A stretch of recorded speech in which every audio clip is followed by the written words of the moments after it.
Hello guys, this is Akash Kumar. Welcome back to my YouTube channel.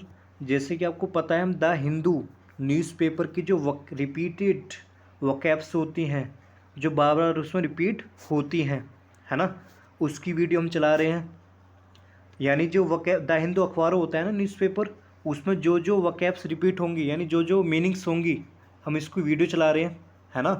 अगर आपने एक बार देख ली वीडियोस को, तो जो रिपीटिंग वर्ब है आप उसको कर सकते हो। क्योंकि क्या होता है कि इसमें आपने अगर एक महीने लग के न्यूज़पेपर पढ़ लिया, 1 मंथ द हिंदू, अगर आपने एक महीना पढ़ लिया, तो जो वर्ब्स है वो ऑटोमेटिकली रट जाएंगे। आपको जो वकैब्स है ना इसकी, वो रट जाएंगी।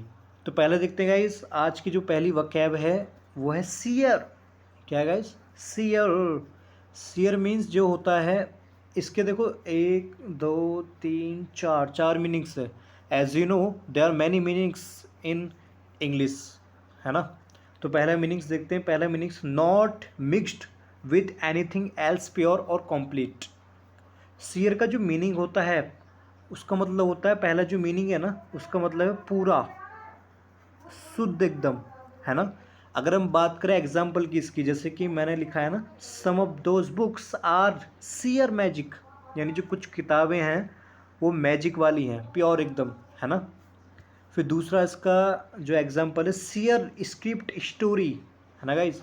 यानी ये जो स्टोरी है, ये जो स्क्रिप्ट है, एकदम प्योर, एकदम शुद्ध, एकदम कंप्लीट है, यानी इसमें कोई दिक्कत नहीं है ना। तो पहला मीनिंग ये हुआ।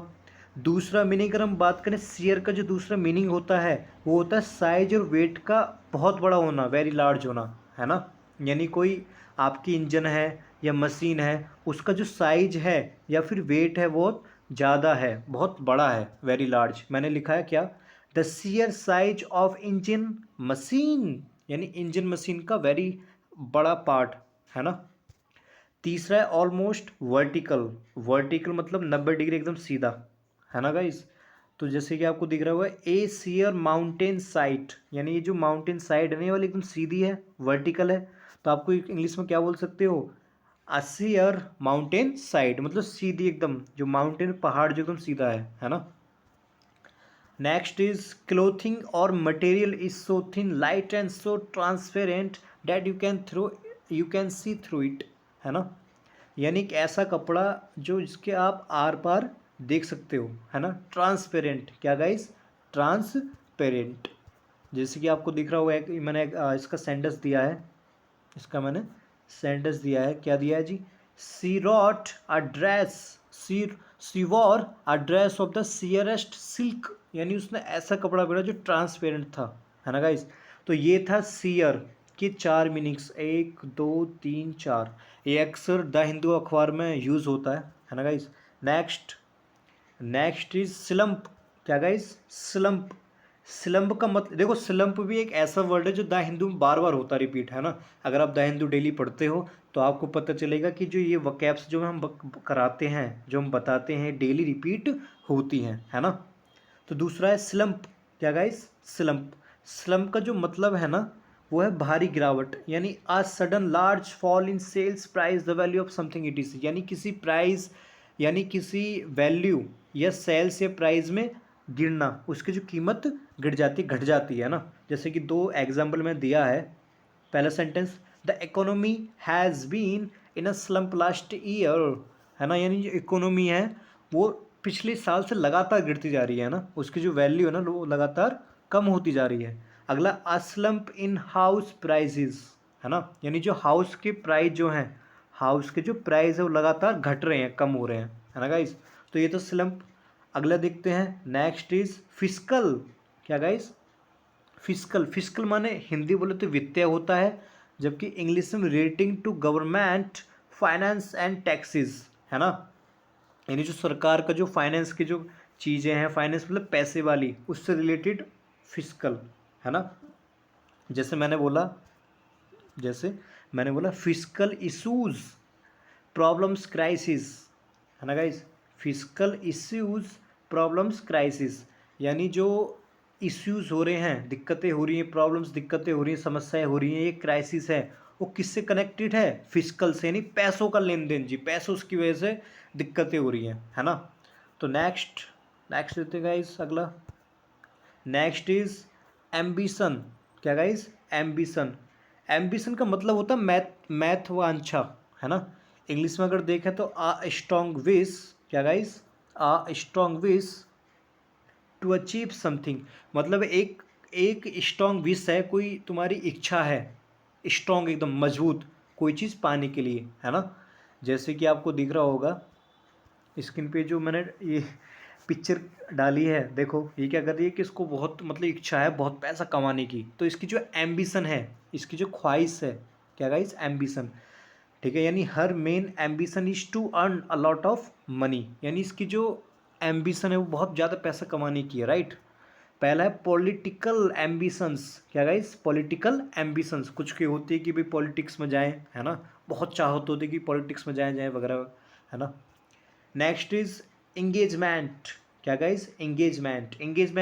एंगेजमेंट एक तो वही होती है शादी वाली, है ना, जो पहले होती है। दूसरा है एंगेजमेंट का मतलब an arrangement to go somewhere or do something at a fixed time already an appointment. तो क्या होता है गाइज? मतलब जैसे आपने कहीं पर अपॉइंटमेंट ले रखी है पहले से कहीं पर, है ना, अपॉइंटमेंट ले रखी है कहीं पर पहले से, तो ये जो अरेंजमेंट कर रखी है आपने, है ना, तो उसकी बोलते हैं engagement.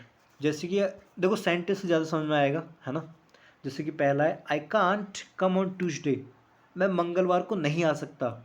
As I have a prior engagement, क्योंकि मेरी कहीं पर मुलाकात है या अपॉइंटमेंट है कहीं पर, है ना, मुझे वहाँ जाना है, क्योंकि पहले से फिक्स है, ऑलरेडी अपॉइंटमेंट मैंने ले रखी है, तो मैं आपके पास मंगलवार को नहीं आ सकता। I can't come on Tuesday as I have a prior engagement, है ना। Next is a dinner engagement, है ना, मतलब मेरा जो डिनर इंगेजमेंट एक ऐसा डिनर जो पहले से ही फिक्स है ना, पहले से अपॉइंटमेंट ले रखी है कि जी वहाँ पर शाम को जाना है डिनर पे। Okay guys, let's see next. तो गाइज नेक्स्ट इज सीक। देखो ये तो ऐसा वर्ड है जो द हिंदू में आपको बार बार मिलेगा, again again you will find this word. Okay guys, what does it mean? It means simply to try to find or get something but not a physical object। मतलब कुछ फाइंड करना, कुछ ढूंढना, है ना, जो कि फिजिकल ऑब्जेक्ट नहीं है। जैसे कि एग्जांपल देखें, politicians are still seeking a peaceful solution, यानी जो पॉलिटिशियंस हैं वो पीसफुल सॉल्यूशन, पीसफुल में शांति वाला सॉल्यूशन ढूंढ रहे हैं अभी, है ना, सर्च कर रहे हैं कि मिल जाए, ट्राई। नेक्स्ट इज अगला है are you seeking jobs, she asked, उसने पूछा कि क्या तुम जॉब के लिए ढूंढ रहे हो, यानी जॉब तलाश रहे हो। ठीक है गाइस, तो पहला मीनिंग ये हुआ, टू ट्राई टू फाइंड और get something but not a physical object. Okay, next is to ask somebody for something, यानी अनुरोध करना किसी से, to ask somebody for something, अनुरोध करना, है ना। जैसे कि आपको पहले दिख रहा होगा you should seek advice from a lawyer, यानी आपको अपने जो वकील है उससे पूछना चाहिए, है ना, यानी अनुरोध करना चाहिए कुछ मेरे को एडवाइस दे मैं। राइट, अगला sentence you should seek compensation, मतलब कंपेंसेशन के लिए आप अनुरोध करो तो मिल जाएगा, है ना।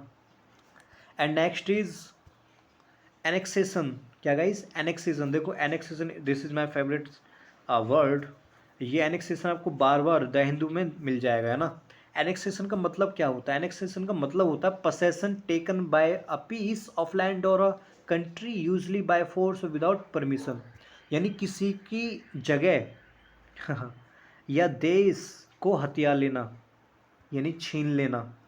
जैसे कि आपको एग्जाम्पल देखा होगा आपने कि रसिया और यूक्रेन में जो वॉर चल रहा है, यानी रसिया क्या करना चाहता है कि यूक्रेन को सीधा एनेक्सेशन करना चाहता है, जिस छीनना चाहता है ना।